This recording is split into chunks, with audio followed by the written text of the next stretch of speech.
प्रभु की स्तुति करो। हमारे प्रभु यीशु मसीह के नाम पर हम अपने होसेना मिनिस्ट्रीज की ओर से आप सभी को हार्दिक बधाई देते हैं। प्रभु आपको आशीर्वाद दें और समृद्ध करें। मैं पवित्र शास्त्र एक इतिहास अध्याय 28 पद 9 से पढ़ रहा हूं। ध्यान से सुनो। और तुम मेरे बेटे सुलेमान अपने पिता के परमेश्वर को स्वीकार करो और पूरे दिल से और एक इच्छुक मन से उसकी सेवा करो, क्योंकि यहोवा हर दिल को जांचता है और हर इच्छा और हर विचार को समझता है। यदि तुम उसे खोजोगे तो वो तुम्हें मिलेगा। प्रियजनों, यहां देखें, पद के इस भाग में हमें कहना चाहिए कि दाऊद अपने बेटे सुलेमान को उत्कृष्ट सलाह दे रहा है, क्योंकि हर पिता अपने बच्चों के लिए उच्च चीजों की इच्छा रखता है, तरसता है और प्रयास करता है। वे अपने बच्चों को खुद से बेहतर स्थिति में देखने का सपना देखते हैं। लेकिन दाऊद के दिल में एक उम्मीद बनी हुई थी। उस उम्मीद के आधार पर दाऊद जानता था कि परमेश्वर ने सुलेमान को नियुक्त किया था। यही कारण है कि दाऊद सुलेमान को यह सलाह सोच समझकर और सावधानी से शब्दों में दे रहा है। उनकी बातों में सबसे महान शब्द है, यदि तुम उसे खोजोगे तो वो तुम्हें मिलेगा। इसका मतलब है कि तुम्हें उसे खोजना चाहिए, उसका अनुसरण करना चाहिए और उसके अनुसार कुछ करना चाहिए। यही वो पाठ है जो वो सिखा रहे हैं, क्योंकि आज परमेश्वर को खोजने वाले दुर्लभ होते जा रहे हैं। इसका मतलब है कि जो लोग उसके करीब आते हैं, जो उसे खोजते हैं, ऐसा नहीं है कि वो किसी अदृश्य दुनिया में चला गया है। ऐसा नहीं है कि वो हमारी नजरों से ओझल हो गया है। ऐसा नहीं है कि हमें कहीं जाना है और उसे ढूंढ कर लाना है। हमें उसे अपने पास रखना है। हमें उसका अनुसरण करना है। हमें उसके विचारों को समझना है और उसके अनुसार जीना है। हमें उसकी इच्छा को जानना है और उस दिशा में कदम उठाने हैं, क्योंकि परमेश्वर ने सुलेमान के कंधों पर एक बड़ी और व्यापक जिम्मेदारी रखी थी। इसलिए दाऊद सुलेमान को सभी सावधानियों को सोच समझकर, जागरूकता और सावधानी से बता रहा है। यदि तुम उसे खोजोगे तो वो तुम्हें मिलेगा, वो तुम्हें आशीर्वाद देगा। यही हम इस श्लोक में देखते हैं। तो आज मैं जो संदेश आपके साथ साझा करना चाहता हूं वो ये है, हमें उसे कैसे खोजना चाहिए, हम उस तक कैसे पहुंच सकते हैं, हम उसकी उपस्थिति में कैसे खड़े हो सकते हैं। जब हम पवित्र शास्त्रों का अवलोकन करते हैं तो हमें कुछ सुंदर बातें मिलती हैं। सबसे पहले मैं इब्रानियों अध्याय 11 की आयत 6 पढ़ रहा हूं। और विश्वास के बिना परमेश्वर को प्रसन्न करना असंभव है, क्योंकि जो कोई उसके पास आता है उसे विश्वास करना चाहिए कि वो मौजूद है, और जो लोग उसे ईमानदारी से खोजते हैं उन्हें वो पुरस्कृत करता है। प्रिय लोगों, हमें इस आयत में जो देखना चाहिए वो ये है कि जो लोग उसे खोजते हैं उन्हें विश्वास करना चाहिए कि वह उन्हें पुरस्कृत करता है। इसका मतलब है कि हमें विश्वास के साथ उसे खोजना चाहिए। हमें विश्वास के साथ उस पर निर्भर रहना चाहिए। हमें विश्वास के साथ उसके पास जाना चाहिए। ये आयत हमें इस बारे में स्पष्टता देती है। आज हम उसके साथ कई चीजें साझा करते हैं। कई मामलों में हम उसके पास जाते हैं, उस पर निर्भर रहते हैं और उससे प्रार्थना करते हैं। लेकिन हमारे दिलों में जो सवाल है वो ये है कि हम ये सब कितनी आस्था के साथ कर रहे हैं। प्रिय लोगों, क्या हम उसे पूरे भरोसे और विश्वास के साथ खोज रहे हैं? क्या हम विश्वास के साथ प्रार्थना कर रहे हैं? क्या हम विश्वास के साथ उस पर निर्भर हैं? या हम आदत और परंपरा के कारण उसे खोज रहे हैं और उस पर निर्भर हैं? आज जब हम आत्मनिरीक्षण करेंगे तो हम निश्चित रूप से पाएंगे कि यदि हम विश्वास के साथ उस पर निर्भर रहेंगे, यदि हम विश्वास के साथ उसे खोजेंगे, तो वो हमें मिलेगा। वो हमें उस मामले में स्पष्टता देगा। वो हमें उस मामले में विचार देगा जिसके लिए हम उसके पास जाते हैं। वो हमें अपनी इच्छा दिखाएगा। वो हमारे कदमों का मार्गदर्शन करेगा ताकि हम विजय के मार्ग पर आगे बढ़ें। हमें वो भरोसा होना चाहिए। हमें ये विश्वास होना चाहिए, यदि हम उसे खोजेंगे तो हमें निश्चित रूप से पुरस्कार मिलेगा। मेरा परमेश्वर मेरे कामों को सफल करेगा।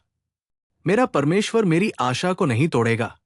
ये विश्वास आज बहुत महत्वपूर्ण है।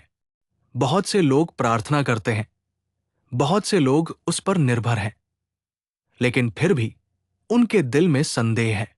परमेश्वर चमत्कार करता है, वो अद्भुत चीजें करता है, लेकिन दिल में मौजूद संदेह के कारण कौन जानता है कि क्या होगा? हम किस तरह की स्थिति का सामना कर सकते हैं?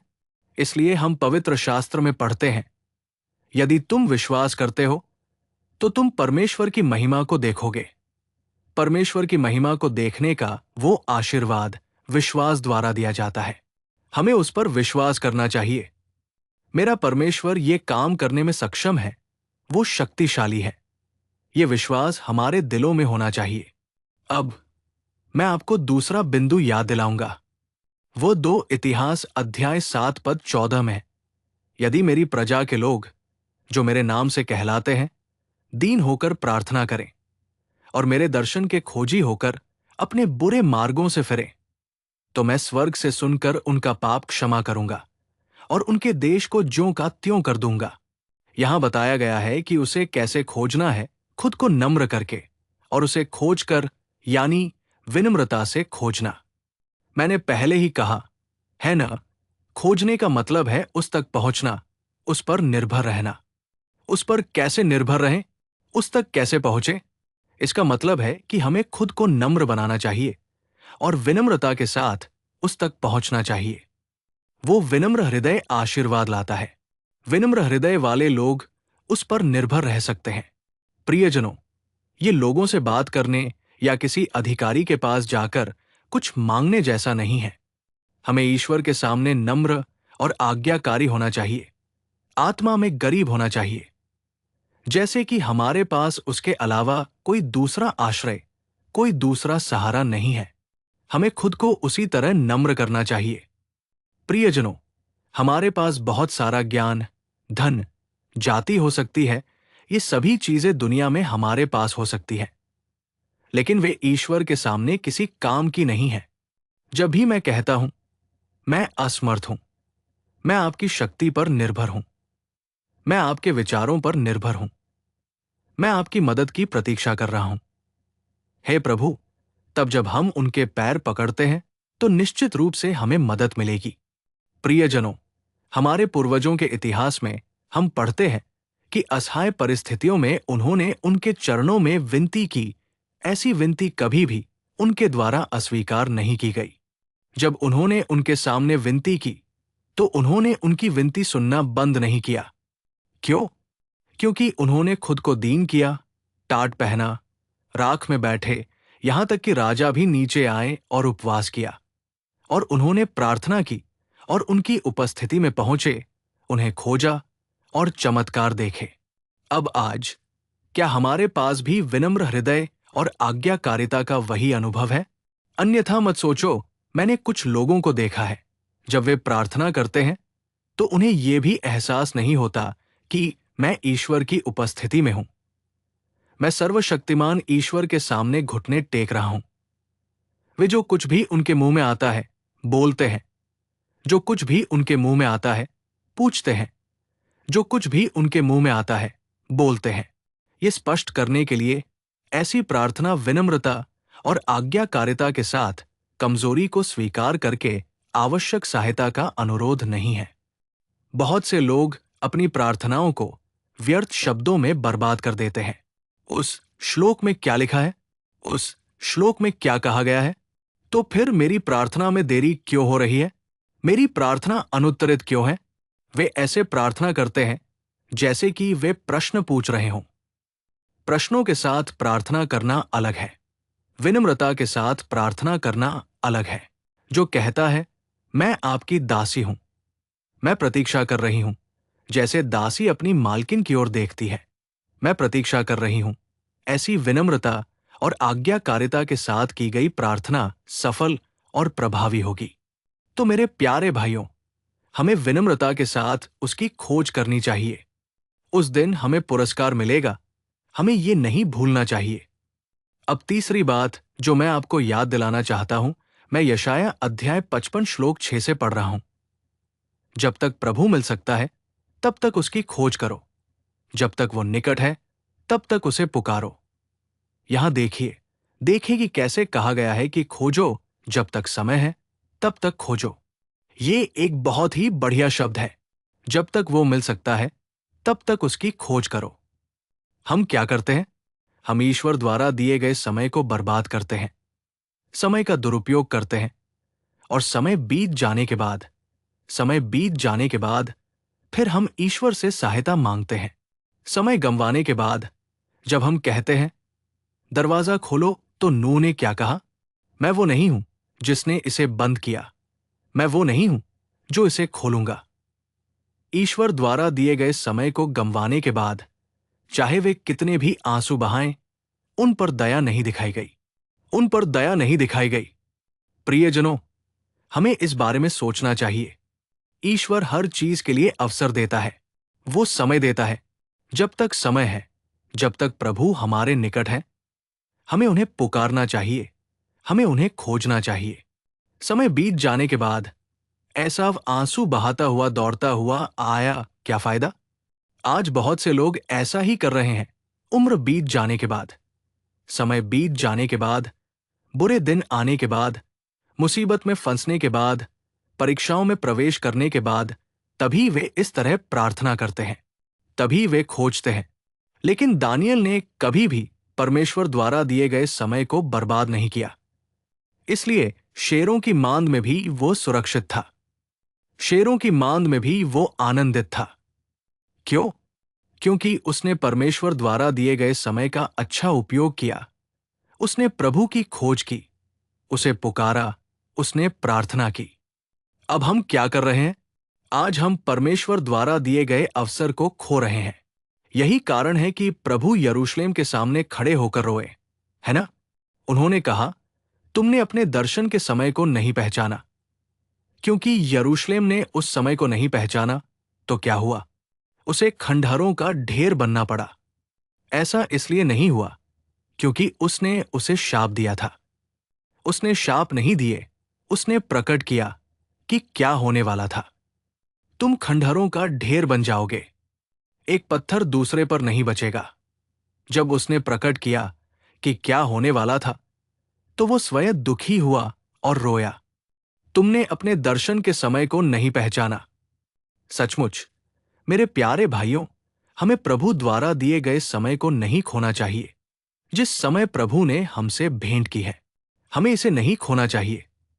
जब प्रभु हमारे निकट होते हैं, जब उन्होंने हमें अवसर दिया है, जब वे हमारे सामने खड़े होते हैं, यदि हम उन्हें खोजते हैं तो वे मिल जाएंगे, वे प्रकट होंगे। मैं तुम्हें 3 बातें बताता रहा हूं, हमें उन्हें कैसे खोजना चाहिए। पहली बात यह है, हमें उन्हें विश्वास के साथ खोजना चाहिए। दूसरी बात, हमें उन्हें विनम्रता के साथ खोजना चाहिए। तीसरी बात, हमें उन्हें अभी भी समय रहते खोजना चाहिए, तब वे तुम्हारे सामने प्रकट होंगे। दाऊद ने बुद्धिमान सुलेमान से भी यही बात कही थी। यदि तुम उन्हें खोजोगे तो वे तुम्हारे सामने प्रकट होंगे। तुम जो कुछ भी करोगे उसमें वे तुम्हारे साथ रहेंगे। तुम जिस भी मार्ग पर चलोगे वे तुम्हें विजय दिलाएंगे। वे तुम्हारे माध्यम से जो कार्य पूरा करना चाहते हैं उसे पूरा करेंगे। हमारे जीवन में भी यदि ऐसी दिव्य योजना पूरी होनी है, यदि परमेश्वर की इच्छा हमें पूरी होनी है, तो हमें उन्हें खोजना चाहिए। यदि हम विश्वास के साथ, विनम्रता के साथ उसकी खोज करें, और अभी समय है, तो वो प्रकट होगा। वो हमारा हाथ थामेगा, हमारा मार्गदर्शन करेगा और हमें पूर्णता प्रदान करेगा। प्रभु हम सभी को ऐसी कृपा प्रदान करें। अपना सिर झुकाएं। आइए एक छोटी सी प्रार्थना करें। सर्वशक्तिमान ईश्वर, हम आपकी स्तुति करते हैं। पिता, जब हम आपकी खोज करते हैं, जब हम आपकी शरण लेते हैं, तो आप ही वो ईश्वर है जो हमें दिखाई देते हैं। हमने आपको खोजने के तरीके के बारे में कुछ बातों पर ध्यान दिया है। कृपया हमें अपना विश्वास न खोने में मदद करें। पिता, हमें विनम्रता के साथ आपकी खोज करने के लिए एक विशाल हृदय प्रदान करें। इसी तरह आपने हमें जो समय दिया है उसे पहचानने में हमारी मदद करें, और उस अवसर का सही उपयोग करके हमें आपकी खोज करने और पुरस्कार प्राप्त करने में मदद करें। हम अपने आप को आपके हाथों में सौंपते हैं और प्रार्थना करते हैं कि हर बच्चा जो इन शब्दों को सुन रहा है धन्य मार्गों पर चले, कि आप उनके दिल की इच्छाओं को पूरा करें और उनकी पीठ थपथपाकर उनका मार्गदर्शन करें, ताकि वे विश्वास से अधिक विश्वास की ओर बढ़े, पवित्रता से अधिक पवित्रता की ओर बढ़े और आपकी समानता की ओर बढ़े। हे प्रभु, कृपा करो ताकि तुम्हारे बच्चे बड़े हो सकें। जिन चीजों में तुम्हारे बच्चे तुम्हें ढूंढ रहे हैं, तुम्हारे लिए विनती कर रहे हैं और प्रार्थना कर रहे हैं, उन सभी कामों को पूरा करो और अपने बच्चों को गवाह के तौर पर खड़ा करो। हम उनके परिवार, उनके काम, खेती, शिक्षा और सब कुछ तुम्हारे हाथों में सौंपते हैं।